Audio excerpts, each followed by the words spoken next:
in order to receive a diagnosis, children may be diagnosed anytime between age 4 and age 12, but often beyond that age range, people may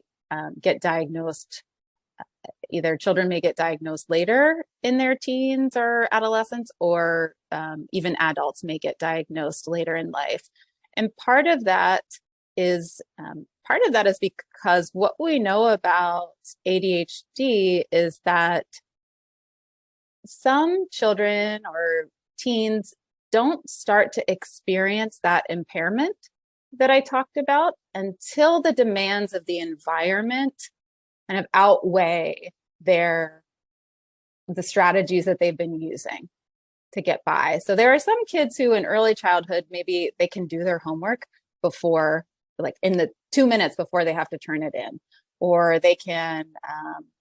they have a really supportive family that reminds them to pack their lunch in the morning or makes sure that they bring the lunch to school, whatever it might be. But often we find in transition time, so when children switch from elementary to middle school, we see those kind of attentional capacities being overwhelmed, or when individuals transition from middle to high school to college, or to jobs, and even sometimes later in life for women, for example, a lot of times around times of childbirth or around times of major life transitions, any time where the demands on your attention or your ability to kind of prioritize and manage multiple demands get overwhelmed can be a point where those symptoms really